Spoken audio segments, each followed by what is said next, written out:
Hello అందరికీ.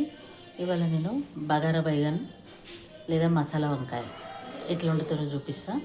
దానికైతే వంకాయలు అయితే ఇట్లా గుత్తిలాగా కట్ చేసుకొని ఉప్పు నీళ్ళలో వేసి పెట్టేసిన. దానికి కావాల్సిన మసాలాలు పల్లీలు, నువ్వులు, ధనియాలు, జీలకర్ర, మెంతులు, కొబ్బరి పొడి, ఒకటి నూనెలా వేయించుకున్న ఉల్లిగడ్డ, హర మసాలా, చింతపండు. ప్యాన్లో ఆయిల్ అయితే పోసి పెట్టేసిన. జీలకర్ర, మెంతులు తాలింపు పెట్టేసిన. కొంచెం అంతా గరం మసాలా, బగారాకు.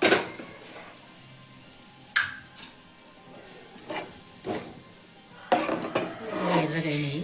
ఇప్పుడు వంకాయలు వేసేద్దాం. వంకాయలు వేద్దాం. ఇప్పుడు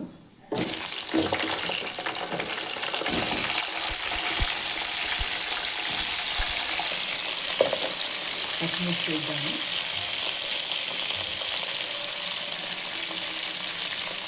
కరివేపాకు, కొత్తిమీర, పుదీనా. ఇప్పుడు ఈ మూత పెట్టి వంకాయలు మగ్గనిద్దాం. మసాలా మిక్సీ తీసుకుందాం. కొంచెం అంత దొడ్డుకు వేద్దాము, ఎందుకంటే వంకాయలు ఒగరు కావు, కాటెక్కాయి అంటారు వాటిని. సో ఇవి దగ్గరికి వేగే లోపల మనం మసాలా మిక్సీ తీసుకుందాం. మసాలా అయితే పేస్ట్ చేసేసిన. ఇప్పుడు వంకాయలు మంచిగా వేగినాయా లేదా చూద్దాము.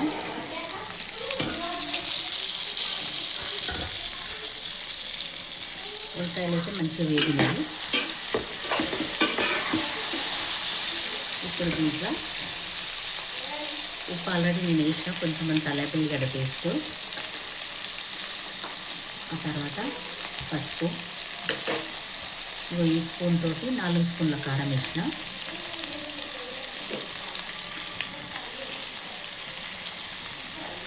చాలామంది ఏం చేస్తారంటే మసాలాలు వేసి రుబ్బేస్తారు, కానీ ఇట్లా వేస్తే ఏంటంటే వంకాయలు మంచిగా ఉప్పు కారం బట్టి వంకాయ కూడా రుచి ఉంటుంది. వంకాయ సప్ప ఉండదు వంకాయ. సో ఒక 2 నిమిషాలు మనము మూత పెట్టి పెడదాం. ఆ తర్వాత మసాలా వేద్దాం.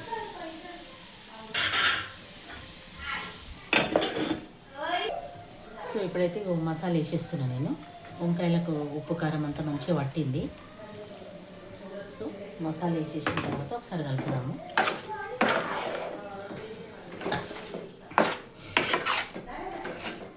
ఇది ఇప్పుడు ఒక 2 నిమిషాలు వేగనియాలి మనము.